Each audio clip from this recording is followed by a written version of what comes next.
Eu vou conversar com o secretário de Meio Ambiente de Jataí, Luciano Lima. Luciano, boa tarde, tudo bem com você? Boa tarde, Fabélia, tudo muito bem. Obrigado inicialmente pelo convite de estarmos aqui hoje, nesse sucesso no campo, não é?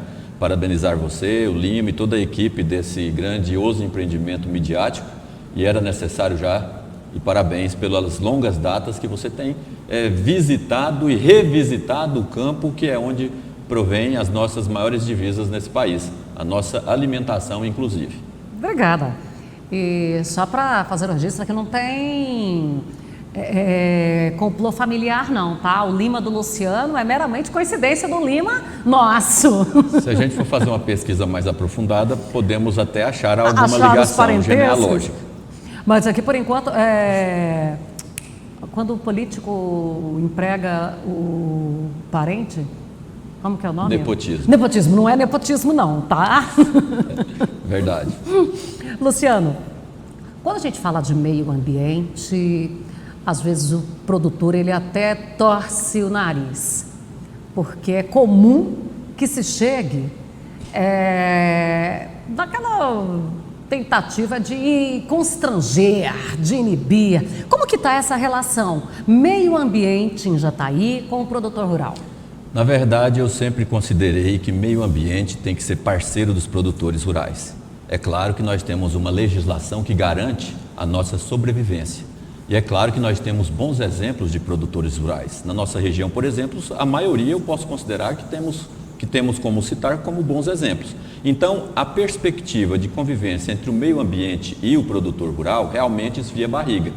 Quando, por exemplo, um produtor rural recebe em sua propriedade algum fiscal, algum analista ambiental, ele fica meio que constrangido. Não porque esteja fazendo algo errado, não, porque simplesmente o nome fiscal já causa certo constrangimento, né? Mas nós temos uma boa abertura com produtores rurais de nossa cidade. Evidentemente que problemas existem, mas o meio ambiente, Fabélia, como você tem se mostrado com bastante entusiasmo nesta área de estudo, nós temos que saber que um dos grandes pilares, né, desse processo de gestão ambiental nada mais é do que a fiscalização no momento de repressão, né, de questão de fazer-se cumprir a lei. Mas nós temos que lembrar que nós temos 3 pilares, não é só a fiscalização que garante um bom convívio meio ambiente e produção rural. Não, nós temos que lembrar que nós temos a área de educação ambiental, que é uma das primordiais, que é considerar a questão de conscientização das crianças, principalmente, que futuramente poderão ser produtores, filhos de produtores, filho de peixe, peixinho é. Então, um dos pilares grandes que nós da Secretaria Municipal de Meio Ambiente de Jataí estamos realmente focando mais é a educação ambiental, para que possamos garantir, inclusive, para essas futuras gerações, obviamente, a sobrevivência no planeta. Outra questão interessante seria também o sistema de licenciamento, que é a questão prevenção.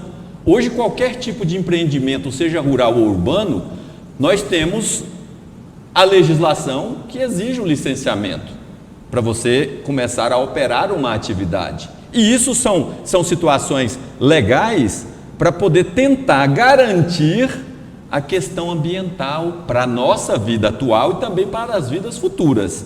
Então, já aproveitando a sua pergunta, reforçando mais uma vez, a nossa convivência meio ambiente de Jataí e produtores rurais da nossa região e também dos empreendimentos urbanos tem sido a contento, porque na medida do possível estamos atendendo os clamores, como um outro dia que a gente inclusive conversávamos em Goiânia, que você se faz presente sempre quando tem debates na área ambiental, está lá a senhora Fabélia, juntamente com o Lima, acompanhando para e passo os deslindes daquela questão ambiental. Estávamos lá numa proposta do deputado Zé Carapô sobre a questão de celeridade, desburocratização no procedimento de licenciamento ambiental. Agora, é importante que a gente deixe claro que desburocratizar não é negligenciar. E nem facilitar. Não é fazer vista grossa. Jamais, muito bem colocado, porque naquele procedimento proposto pela Comissão da Agricultura, do qual o Carapô é presidente, foi justamente para trabalhar numa mesa redonda com a secretária estadual de de Meio Ambiente, a doutora Andréa Vulcanes, com representantes do IBAMA, com representantes da agricultura, né, alguns deputados e a maioria, uma grande maioria das secretarias de município, né, de meio ambiente do estado de Goiás. Ou seja, a proposta não é facilitar ou esconder-se da lei, da legalidade, não, muito pelo contrário. Foi até sugestão do representante do MP goiano aumentar o número de analistas em cada departamento de licenciamento para poder tornar a coisa célere. Obviamente que as mãos humanas que estão analisando cada processo, para você ter uma ideia, em Jataí hoje nós temos 1.300 empresas no nosso departamento com 5 analistas, é pouco. Então esta falta de material humano é o nosso maior desafio naquela questão licenciamento ambiental. Então, de parabéns à proposta do deputado Carapô para tentar tornar célere a questão da desburocratização da questão das licenças, que também é defesa do ministro do Meio Ambiente, Ricardo Salles, proposta do presidente da República, mas com muita responsabilidade, porque estamos falando de recursos naturais, principalmente, que têm uma vida não infinita. Nossos recursos naturais são finitos e, portanto, precisamos saber usá-los com toda a segurança legal. Temos que fazer a otimização do uso deles. Com certeza nós precisamos sempre pensarmos em garantir vida atual e também as vidas futuras. Luciano, a Andréa Vulcanes, ela traz umas ideias, umas colocações que deixam a gente muito, muito feliz, com uma visão de praticidade. E ela citou, e foi um exemplo assim que eu não me esqueci, não é o que tanto importa para o produtor, mas interessa também porque ele também precisa de ter o seu posto de abastecimento na propriedade, que ela ainda citou um posto de combustível. Que chega um processo para um posto de combustível, ele entra na fila, fica esperando. Chega o processo para outro posto de combustível, entra na fila, fica esperando. Quando na realidade o padrão é o mesmo.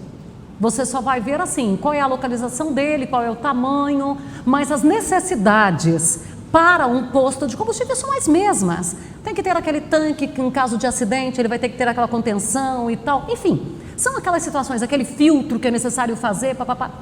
Concordo com esse atalho. E aí vem para dar agilidade. Isso aí pode realmente, na prática, vir contribuir? Concordo com você e também com a nossa secretária estadual.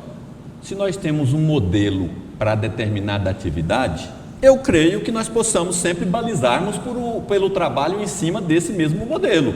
Ou seja, por que travar outros modelos, sendo que nesse primeiro modelo já conseguimos desvencilhar todos o know-how de pendências? Nós pegamos esse modelo, absorvemos o outro intento do empresário para podermos balizar. É lógico que nós temos situações de emergência, quando acontece um rompimento, por exemplo, nós temos todo um outro modelo a ser seguido, né? São os ditames da legislação. Aconteceu algum rompimento, vamos fazer o plano de intervenção. O plano de intervenção não quer dizer que vamos fechar. Não, o plano de intervenção é seguir a cartilha, seguir os requisitos, que já existe. Seguir os requisitos existentes e previstos em lei para que seja contido, para que seja estudado cada desenrolar daquele vazamento que porventura esteja acontecendo. Mas é claro que nós temos vários tipos de procedimentos para tornar a coisa segura. E não é só na área de posto, Fabélia.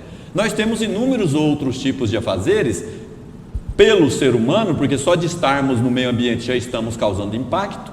Naturalmente, isso é via de regra, nós seres humanos, como partes do meio ambiente, já estamos causando impactos. É claro que a questão empresário rural e empresário urbano, que trabalha com uma certa perspectiva, causa mais impacto. Mas temos que lembrar que existe a legislação para balizar a quantidade de impactos, para balizar o tratamento que ele vai fazer em cima desses impactos causados, como forma de garantias das vidas futuras.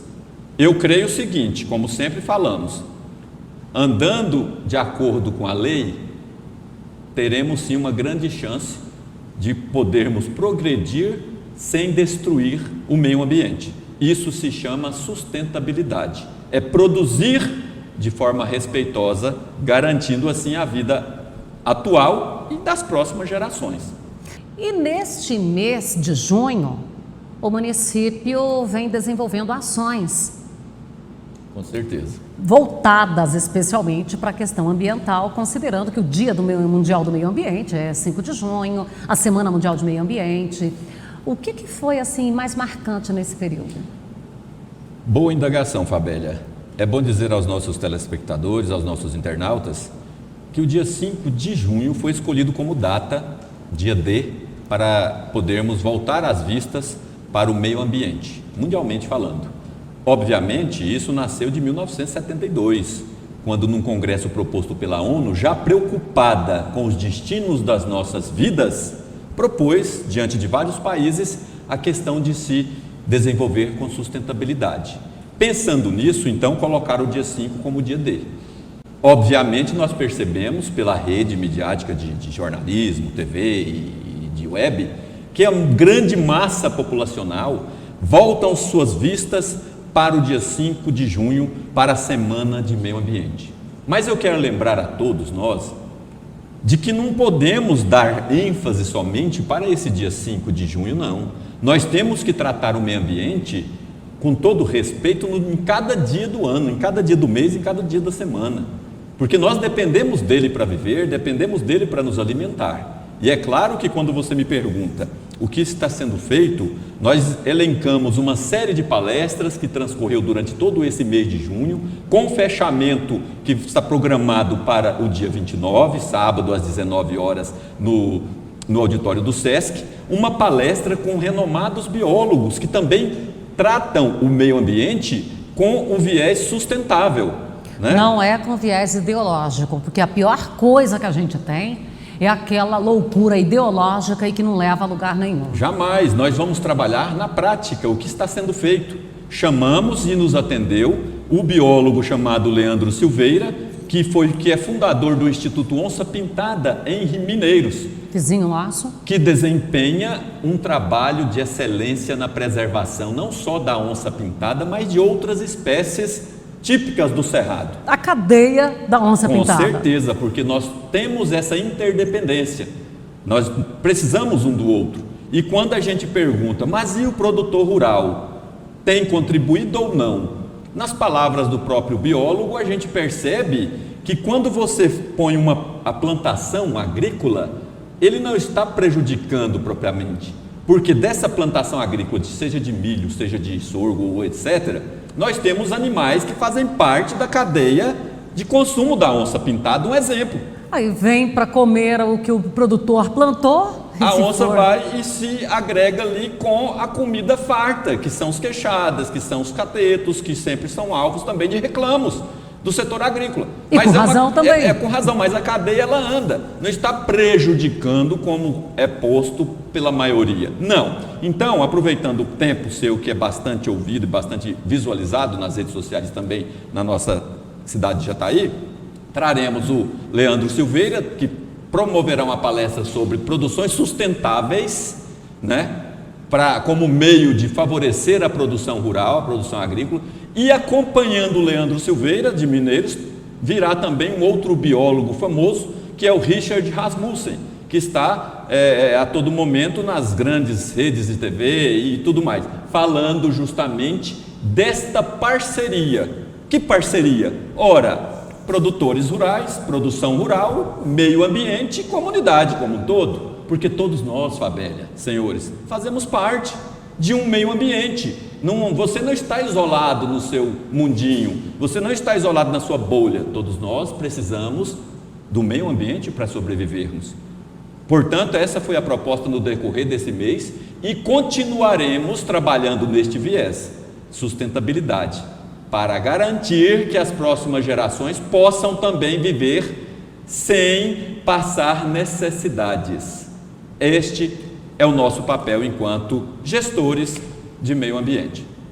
Eu quero agradecer sua participação, nosso tempo é esgotado, o assunto é gostoso, dá para a gente ficar aqui ainda muito tempo falando, tratando e especialmente reconhecendo o papel do produtor rural nessa atividade. Sem ele nós não comeríamos. Nós precisamos... Começa por aí, né? Já ia ter um desequilíbrio ambiental. Com certeza. Se não tiver comida, não vai ter humano. Eu agradeço, então, pela sua chamada, pelo convite. Dizer que a Secretaria Municipal de Meio Ambiente e Urbanismo está aberto para todo tipo de questionamentos, sugestões. Dizer que nós temos que trabalhar a educação ambiental, principalmente com as crianças. E é pensando nisso que faremos acontecer o projeto fiscal ambiental Mirim, para inculcar nas crianças essa perspectiva ecológica.